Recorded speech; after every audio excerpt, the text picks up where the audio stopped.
गुरु की साजी निवाजी प्यारे साध संगत जी, प्यार और सत्कार से कहना धन निरंकार जी। शुक्राना शुक्राना सतगुरु का शुक्राना, लख वार करा शुक्राना, फिर भी थोड़ा है तेन सजदा करे जमाना, फिर भी थोड़ा है। सतगुरु माता सुदीक्षा जी महाराज के पावन पवित्र चरणों का ध्यान धरते हुए दासी सतगुरु माता जी के आशीर्वाद से आप जी के समक्ष ये विचार रखने जा रही है। आप जी ये विचार प्रवान करना। अगर दासी से कोई गलती हो जाए तो दासी को क्षमा करना। ये विचार हमारे सतगुरु बाबा हरदेव सिंह जी महाराज के हैं। 18 मार्च 2012 को जयपुर में संपन्न राजस्थान के 2 दिवसीय प्रादेशिक संत समागम के अवसर पर उपस्थित हजारों श्रद्धालुओं को संबोधित करते हुए सतगुरु बाबा हरदेव सिंह जी महाराज ने कहा है। सतगुरु बाबा जी ने कहा कि श्रद्धा और विश्वास लिए हुए भक्ति भावना से युक्त होकर संत महात्मा आनंदमयी वातावरण स्थापित करते हैं। ऐसी सुंदर भावनाओं को शब्दों के रूप में महापुरुषों ने सबके सामने रखा भी है और रखते भी हैं। ऐसे प्रेरणादायक वचन हमें सुनने का मौका मिलता है। इस कहते हैं कि इस संत समागम के अवसर पर जहां राजस्थानी भाषा में महापुरुष इन्हीं भावनाओं को सुनाकर आनंद ले रहे थे, यहाँ क्योंकि दिलों की तार जुड़ी हुई होती है और कहने वाला भी यही मान्यता रखता है और सुनने वाला भी यही मान्यता रखता है। इसलिए कहा जाता है कि युग बदलते गए हैं, सदियां बीतती गई हैं, स्थान बदलते गए हैं, रूप बदलते गए हैं, भाषाएं बदलती गई हैं, लेकिन संतों महापुरुषों के लक्ष्य, उनकी भावनाएं, उनका चाल चलन, उनकी वाणी में कोई भी बदलाव नहीं आया है। हर युग में महापुरुषों ने सत्य को अहमियत दी। भले ही झूठ बहुत प्रभावशाली है, जिसको हम संसार कहते हैं, यह संसार विकारों में, भ्रमों में, संशयों में ही पड़ा रहा है, क्योंकि यह संसार अज्ञानता के साथ जुड़ा हुआ है और ये इसी दलदल में, गफलत में, बंधन में ही पड़ा रहता है।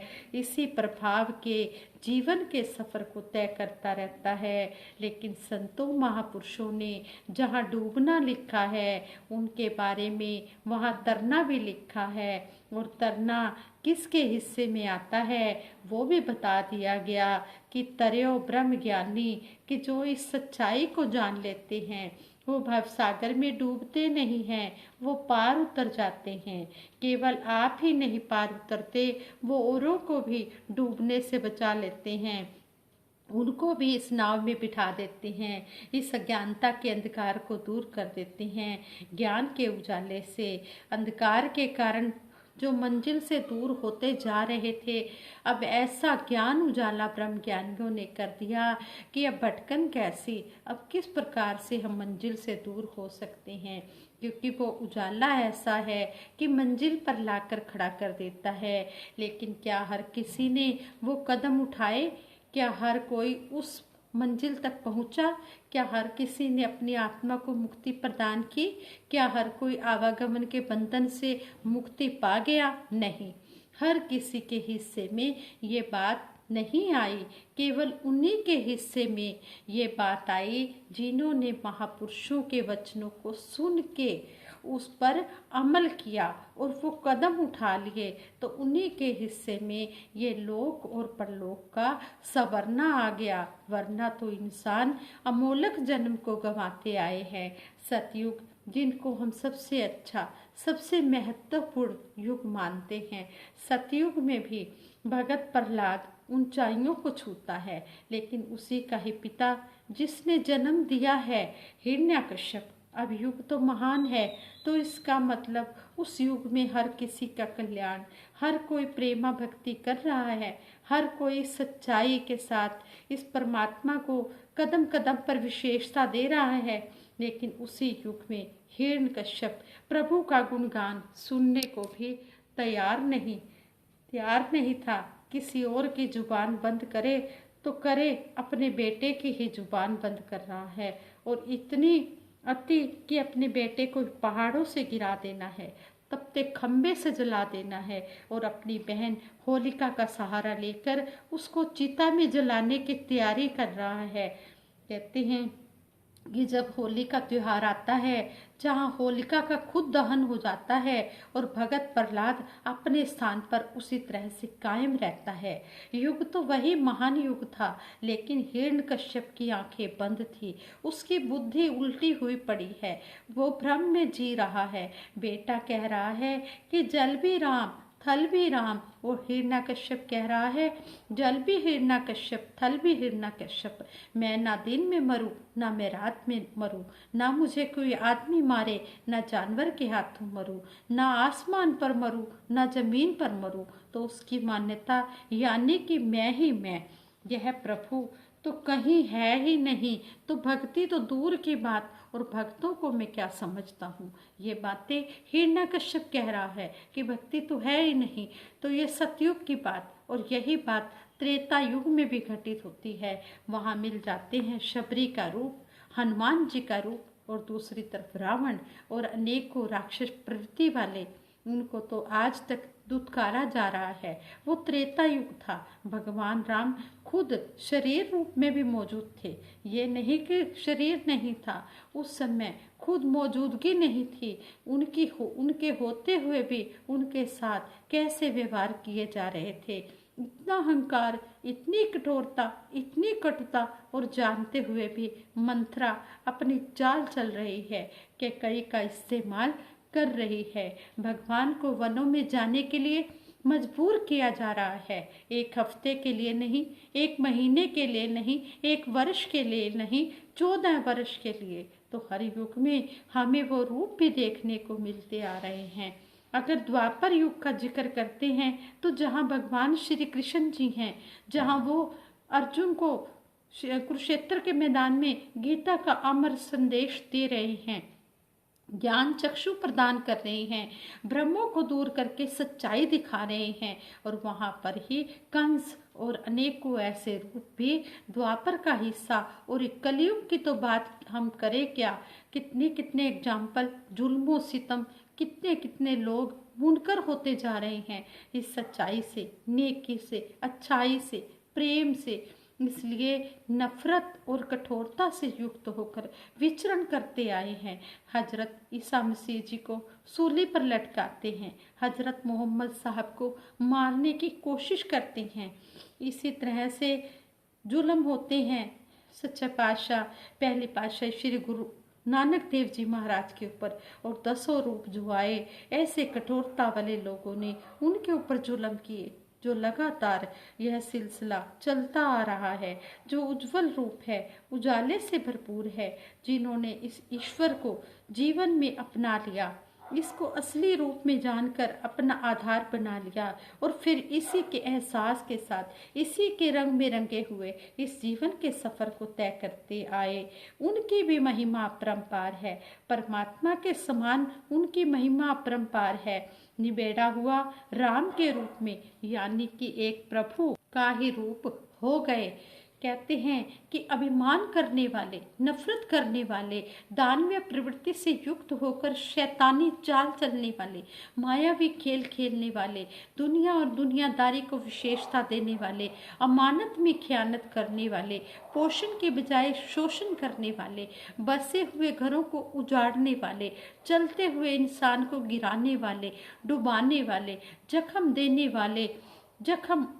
देने वाले केवल मन को छलनी नहीं, आत्मा तक को छलनी कर दें, ऐसी वाणी, ऐसे व्यवहार करने वाले तो ऐसे रूप भी लगातार चलते आ रहे हैं। लेकिन फैसला मिलता है कि महत्वपूर्ण पहलू तो वही उज्जवल पहलू है जो सच्चाई वाला है, जो अनन्य भक्ति वाला है, जो नेकी वाला है, जो नम्रता वाला है, जो विशालता वाला है, जो सहनशीलता वाला है, करुणा वाला है, दया वाला है, मानवता वाला है, मानवीय गुणों वाला है।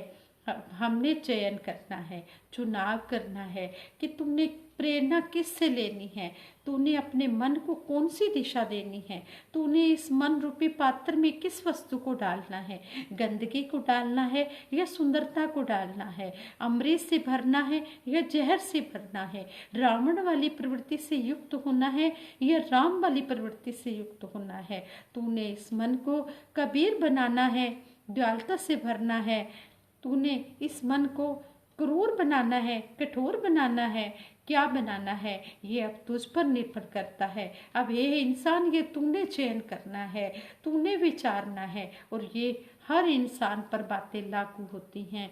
यह नहीं कि केवल राजस्थानियों पर बात लागू होती है या फिर धर्म के हिसाब से देखें तो हिंदुओं पर लागू होती है या मुस्लिम पर लागू होती है या फिर एक भाषा की बात करते या किसी संस्कृति की बात करते। ये तो हर इंसान के उद्धार की बात की गई है। यह नहीं कि औरत की आत्मा या आदमी की आत्मा, पगड़ी पहनने वाले की या टोपी पहनने वाले की आत्मा, फ्रांस में रहने वाले की या फिर गुजरात या चीन में रहने वाले की आत्मा, हर आत्मा के उद्धार और मुक्ति की बात हो रही है कि इंसान इस जन्म को सफल कर ले, सही चयन कर ले, ऐसी इसकी बुद्धि हो जाए, ऐसा इसको संग मिल जाए ताकि ये दोनों जहानों की बाजी जीतने वाले बन जाएं। यही भाव लिए हुए संत जन महापुरुष यही संदेश दिए चले जा रहे हैं। लेकिन बात इसके ऊपर निर्भर करती है कि उससे कोई कितना लाभ उठाता है। सूरज तो चढ़ा हुआ है, लेकिन कितने हैं जो आंखें खोलकर उससे लाभ उठाना चाहते हैं।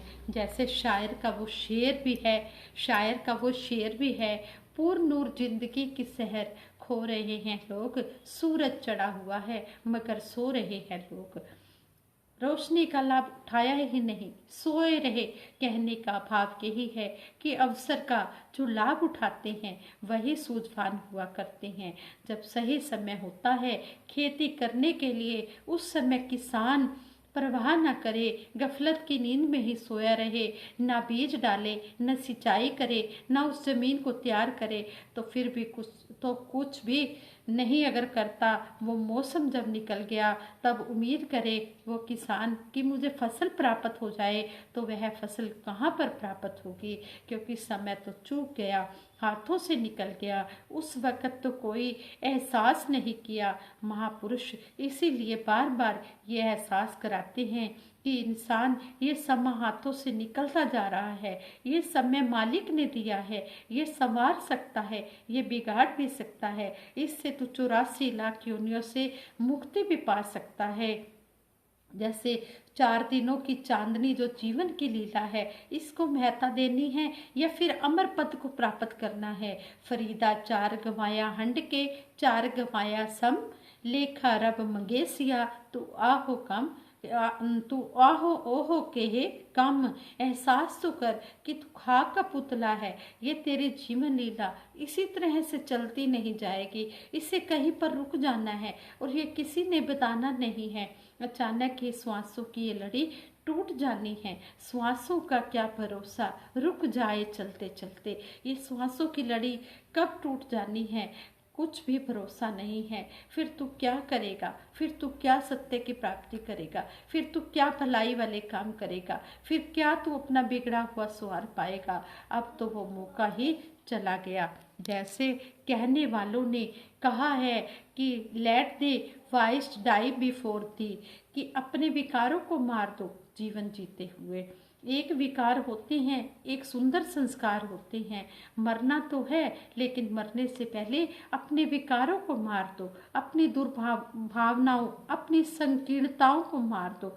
जब बिगाड़ हो रहे थे फिर तो संवरना भी इसी समय मुमकिन था, इसलिए मरने से पहले ही उसे मार दो। और जो जीवन को पीछे की तरफ ले जा रहा है, अगर उन भावनाओं को तूने जीवित रखा तो मरने के बाद उनका मरना मुमकिन नहीं हो पाएगा। माया मरी न मन मरा, मर मर गए शरीर, आशा तृष्णा ना मरी, कह गए दास कबीर। कहते हैं कि आशाएं तृष्णाएं कभी भी इंसान की खत्म नहीं होती, ना माया मरती है ना मन मरता है, ये शरीर मर जाते हैं। लेकिन कबीरदास जी समझा रहे हैं कि हमने इन आशाओं तृष्णाओं को अपने जीवन में आने नहीं देना, हमने इस मायापति के साथ जुड़ना है, माया के साथ नहीं जुड़ना, क्योंकि ये आशाएं तृष्णाएं कभी भी खत्म नहीं होती। एक आशा पूरी होती है तो दूसरी आशा जाग जाती है। इसलिए संत महात्मा हमें यही संदेश दे रहे हैं, उठ जाग मुसाफिर भोर भई, अब रैन कहाँ जो सोवत है, जो सोवत है सो खोवत है, जो जागत है सो पावत है। हे इंसान उठ जा, जाग जा, जिस काम के लिए तू आया है उस काम को कर ले। अगर वो काम नहीं करेगा तो बाद में तुझे पछताना पड़ेगा। और फिर कहा है कि क्या लेकर के आया जग में, क्या लेकर के जाएगा, मुट्ठी बांधे आया जग में, हाथ पसारे जाएगा। हे इंसान, अगर तू इस सच्चाई से को ना जाना, तूने इस परमपिता को ना जाना, तो फिर तू संसार में जैसे आया है वैसे ही चला जाएगा। तू कहते हैं कि अगर तूने इस परमपिता परमात्मा को पा लिया तो फिर ये नाम रूपी दौलत को तू इकट्ठा करके ले जाएगा। ये नाम रूपी दौलत तो ऐसी दौलत है, कहते हैं कि ये तो जितना जितना हम खर्च करते हैं उतना उतना बढ़ती चली जाती है। इसमें जितना जितना हम खर्च करते हैं उतनी उतनी बढ़ोतरी होती है। इसलिए सतगुरु के चरणों में आकर इस परम पिता परमात्मा को पाकर हमने अपना ये जीवन सफला करना है, ये जीवन सफला करना है। और ये जीवन सफला सतगुरु के कहे अनुसार ही होगा। हमने भोले भावरी जे रघुराई, हमने भोले भाले बनकर सतगुरु के चरणों में आना है। प्रेम से जो जीते हैं, जो संकीर्णता को छोड़कर विशाल हृदय वाले बन जाते हैं, तो यह लोक उनका संवर जाता है और वो अपना परलोक और लोग दोनों ही सुहेला कर लेते हैं। तो सतगुरु बाबा हरदेव सिंह जी महाराज ने यहाँ भी समझाया है कि हमने हर किसी से प्यार ही प्यार करते चले जाना है। प्यार करने के लिए तो एक उम्र भी कम है, ना जाने लोग कहाँ से वक्त निकाल लेते हैं नफरत के लिए। नफरत के लिए वही समय निकालते हैं जिनके पास ये ब्रह्म ज्ञान रूपी दात नहीं है, जो इस सतगुरु के दर से नहीं जुड़े हैं, जिन्होंने इस निरंकार को नहीं जाना है, जिन्होंने इस परमपिता परमात्मा की पहचान कर ली है। फिर उनके लिए ना कोई ना कोई वैरी ना ही बेगाना, सगल संग हमको बनाई। उनके लिए सारा संसार अपना परिवार लगता है। हर एक में, हर एक घट में इसी निरंकार की ज्योति को देखते हुए फिर हर एक का आदर सत्कार करते चले जाते हैं। कहा भी है, नाम दी दौलत जेकर चाहो, सतगुरु दा सत्कार करो, शीश झुका के को सतगुरु नू मेहर मेरी सरकार करो। जो नाम की दौलत अगर पानी है तो वक़्त के सतगुरु माता सुदीक्षा जी महाराज आए हुए हैं और ये सारे ही संसार के लिए आए हुए हैं और सभी को ये नाम रूपी दौलत देकर मालो माल कर रहे हैं। यही दौलत हमारी काम आनी है। इस दौलत को हम जितना भी इकट्ठा करना चाहे उतना ही इकट्ठा कर लें। करो सत्कार सतगुरु दा, जेड़ा दुख दूर कर दाए। हमने सतगुरु का सत्कार करना है, सतगुरु के संतों का सत्कार करना है। सतगुरु और गुरसिख में कोई भी फर्क नहीं है। सतगुरु सच्चे पातशाह ने यही समझाया है कि हमने हर एक का आदर सत्कार करते चले जाना है। मीठा बोलो ते निव चलो, मुर्शद ऐ सिखांदा है, हरदम सोचो भला हर एक दा, मुर्शद ऐ हो पढ़ांदा है। हमने हर एक का भला ही मांगते जाना है और हर एक के साथ में प्यार से मीठी भाषा से बोलना है। हर एक के दुख सुख में काम आना है। जितना भी हो सके हमने अच्छे कर्म करते चले जाना है। कर्म करने की हमें आज़ादी दी गई है। ये जो मनुष्य योनि है ये कर्म योनि है। इसमें अब हमें विवेक बुद्धि भी सतगुरु ने बख्शी है कि हमने देखना है कि हम किस रास्ते पर चल रहे हैं, हम अच्छे कर्म कर रहे हैं या नहीं कर रहे। अगर हम अच्छे कर्म कर रहे हैं तो ये अच्छे कर्म यही है कि हमने मानवता की सेवा करनी है, सेवा सिमरन सत्संग के साथ जोड़ के रहना है। और सतगुरु के चरणों में यही अरदास है, सारे सुख दुनिया दे पादो साड़ी चोली विच, फिर भी मिलाई रखना संतां दी टोली विच। सारे ही संसार के भले की कामना के लिए दासी सतगुरु से यही अरदास कर रही है कि सच्चे पातशाह सारे सुख सबकी झोली में डाल देना और सभी को सेवा सिमरन सत्संग के साथ जोड़ के रखना। सभी के लिए दासी सिमरन करवाएगी। इस निरंकार का जो एहसास जो हमें ये मूल मंत्र सच्चे पातशाह ने दिया है, ये अरदास में सभी ने शामिल होना है, सभी ने सहयोग देना है। तू ही निरंकार मैं तेरी शरण हाँ मैनू बख्श लो, तू ही निरंकार मैं तेरी शरण हाँ मैनू बख्श लो, तू ही निरंकार मैं तेरी शरण हाँ मैनू बख्श लो। बोलिए सतगुरु माता सुदीक्षा सवित्र हरदेव जी महाराज की जय। निरंकारी राजमाता गुरु बचन अवतार की जय। साथ संगत जी प्रेम से कहना धन निरंकार जी।